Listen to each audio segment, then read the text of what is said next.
In the vast theater of life, we all are actors cast in roles we did not choose, but our performance is our own. Every day we stand at a crossroads deciding between fleeting pleasures and the pursuit of lasting excellence.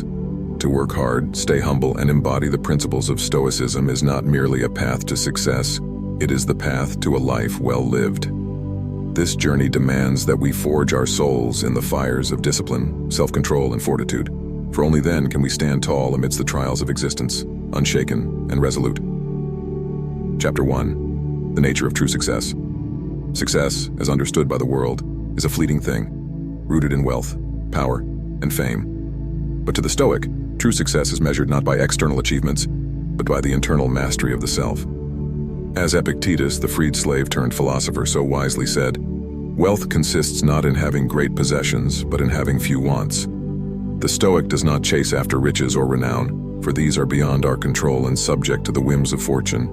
Instead, we cultivate the virtues that lie within our grasp: wisdom, courage, justice, and temperance.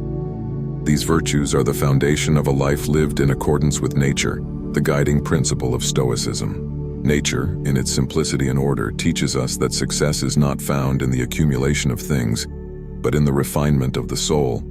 It is in overcoming our baser instincts, our destructive emotions, that we find true success. Marcus Aurelius, the philosopher-emperor, reminded himself daily that the impediment to action advances action. What stands in the way becomes the way. Every challenge, every obstacle, is an opportunity to strengthen our character and advance on the Stoic path. Chapter 2. The Importance of Hard Work. Hard work is not just a means to an end, it is an end in itself. To labor diligently, with a mind focused and unyielding, is to honor the gift of life. The Stoic knows that nothing worth having comes easily. We must toil, not because we seek reward, but because the work itself is a noble endeavor. In the words of Seneca, "It is not because things are difficult that we do not dare, but because we do not dare that things are difficult." To work hard is to dare greatly, to push the boundaries of what we believe possible. This labor, however, is not merely physical or mental, it is spiritual. The Stoic works to cultivate virtue within, to sharpen the mind and discipline the will. This is the highest form of work, for it shapes the very essence of who we are. It is the work of a lifetime, and it is never complete. But in this constant striving, in this daily effort to better ourselves, we find a deep and abiding satisfaction. We become stronger, wiser, and more resilient. We become who we were meant to be. Chapter 3. The Power of Humility. Humility is the shield that guards the soul from the corrosive influence of pride. It is the recognition that we are but a small part of the vast cosmos, that our knowledge and power are limited. To stay humble is to acknowledge our own ignorance, to accept that we are always learning, always growing. As Socrates, the father of Western philosophy, famously declared, "I know that I know nothing." This is the beginning of wisdom. The Stoic understands that humility is not weakness, but strength. It is the foundation upon which all other virtues are built. A humble person is open to correction, willing to learn from others, and ready to admit when they are wrong. This openness to growth is essential on the Stoic path. It allows us to move forward, to improve, and to become the best version of ourselves. Moreover, humility protects us from the pitfalls of arrogance and overconfidence. It keeps us grounded, reminding us that success is not a solitary achievement, but the result of many factors, many of which are beyond our control. The Stoic, therefore, does not boast of their accomplishments, for they know that fortune is fickle, and that today's success can easily become tomorrow's failure.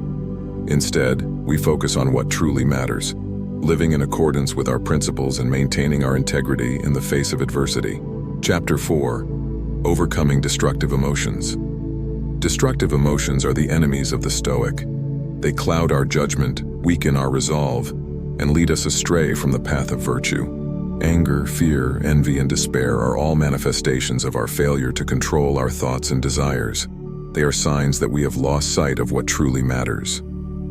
The Stoic approach to overcoming these emotions is rooted in reason. We must learn to see things as they truly are, not as they appear in the heat of the moment. This requires a deep understanding of the nature of our emotions and the ability to detach ourselves from them. As Epictetus taught, it is not events that disturb people, it is their judgments concerning them. By changing the way we perceive the world, we can change the way we feel about it. This does not mean suppressing our emotions or pretending they do not exist. Rather, it means understanding them, accepting them, and then letting them go. It means refusing to be a slave to our passions and instead becoming the master of our own mind. This is the essence of Stoic self-control. Through this practice, we learn to face life's challenges with equanimity. We remain calm in the face of adversity, unshaken by the storms that rage around us. We do not allow fear or anger to dictate our actions, but instead respond with reason and wisdom. This is the power of the Stoic mind, a mind that is disciplined, focused, and free from the tyranny of destructive emotions. Chapter 5. The Role of Fortitude. Fortitude is the strength to endure whatever life throws our way. It is the courage to face difficulties head-on, without flinching or retreating. The Stoic knows that life is full of trials and tribulations, but we do not shy away from them. Instead, we embrace them as opportunities to grow stronger, to test our mettle, and to prove our worth. This fortitude is not merely physical, but also mental and emotional. It is the ability to remain steadfast in the face of adversity, to keep going even when the road is hard and the end is not in sight. As Seneca wrote, "Sometimes even to live is an act of courage." This is the essence of Stoic fortitude: to live bravely, to face each day with resolve, and to never give up. Fortitude also involves accepting the things we cannot change. The Stoic understands that many things in life are beyond our control, and we do not waste our energy trying to alter them. Instead, we focus on what we can control: our thoughts, our actions, and our responses to the world around us. This acceptance is not resignation, but a recognition of reality. It is the wisdom to know the difference between what we can change and what we cannot, and the courage to act accordingly. Chapter 6. The Wisdom of Stoic Acceptance. Acceptance is a cornerstone of Stoic philosophy. It is the understanding that the world operates according to its own laws, indifferent to our desires and wishes. The Stoic does not fight against this reality but embraces it. We accept the world as it is, not as we would like it to be. This acceptance brings peace, for it frees us from the frustration and disappointment that come from trying to change the unchangeable. This does not mean that we passively accept everything that happens to us. On the contrary, the Stoic is an active participant in life, striving to improve themselves and the world around them. But we do so with the understanding that our efforts may not always succeed and that this is not a reflection of our worth or our value. As Marcus Aurelius wrote, "You have power over your mind, not outside events. Realize this and you will find strength." By accepting what we cannot change, we free ourselves to focus on what we can. We stop wasting energy on things beyond our control and instead direct it towards becoming better, wiser, and more virtuous. This is the true power of Stoic acceptance. It allows us to live fully in the present without being weighed down by the past or anxious about the future. Chapter 7. The Practice of Self-Discipline. Self-discipline is the bedrock of the Stoic way of life.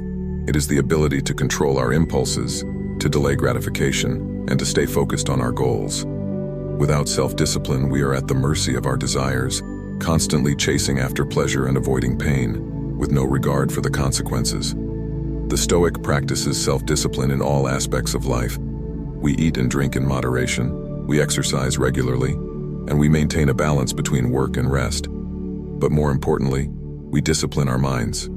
We train ourselves to think clearly, to make decisions based on reason rather than emotion, and to act according to our principles, even when it is difficult. This self-discipline is not a form of self-denial, but a path to true freedom. As Epictetus said, "No man is free who is not master of himself." By mastering our desires and controlling our actions, we free ourselves from the tyranny of external circumstances. We become the architects of our own lives, capable of achieving our goals and living in accordance with our values. Chapter 8. The Role of Wisdom in the Stoic Path. Wisdom is the highest virtue in Stoicism, for it guides all the others. It is the knowledge of what is good, what is bad, and what is indifferent. It is the ability to see things as they truly are, free from the distortions of desire and fear. Wisdom allows us to make sound judgments, to act with integrity, and to live in harmony with nature. The Stoic strives for wisdom through study, reflection, and practice. We read the works of the great philosophers, we meditate on their teachings, and we apply their principles to our own lives.